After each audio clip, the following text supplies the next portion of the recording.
I'm Alina Varga, a 28-year-old woman who lives in Cleveland, Ohio. I've always been the kind of person who likes to plan things, especially when it comes to gifts. I believe in giving people the things they really need, not just what they want. My boyfriend at the time, who I'll call Jake, was someone who really cared about me and he had a way of making me feel special. We were in a good place and I thought we were building something real. But then everything changed.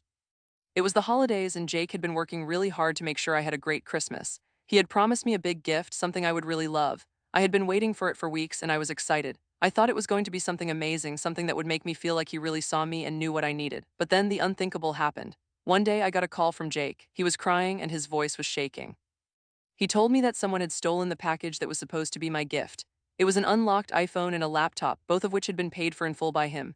The thief had taken everything, and I felt like the world had just come crashing down around me. I was heartbroken. I had been looking forward to the gift for so long, and now it was gone. I felt like I had lost something important, not just the gift, but the trust and the connection we had.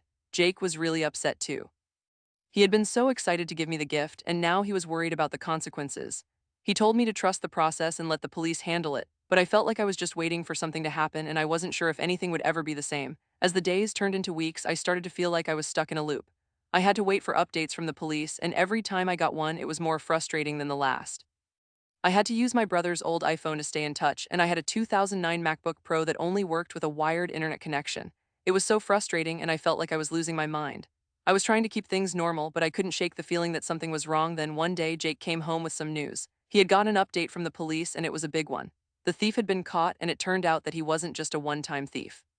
He was part of a bigger ring, a group of people who had been stealing packages for a long time. They had been doing this for years, and the police had finally caught up with them. The thief had been using the stolen iPhone for his own upgrade, and that's when everything went wrong. The police had tracked the devices, and they had enough evidence to take him down. It was a huge relief, but it also felt like a lot to process. I had been waiting for this for so long, and now that it was finally happening, I wasn't sure what to do with myself. I had been so focused on the loss of the gift, and now I had to think about the bigger picture. The thief had been caught, but there were other people involved in the ring, and they would have to be dealt with too. I felt like I had a responsibility to make sure that this didn't happen again, that the people who had stolen from others would be held accountable. I started to think about all the things that had happened and how far I had come. I had been so upset at first, but now I was feeling a sense of closure. I had been waiting for this moment, and now that it was here, I knew that I had to move forward. I had learned a lot from this experience, and I was determined to make sure that I never let something like this happen again. I had been through a lot, but I was stronger now, and I knew that I could handle whatever came next.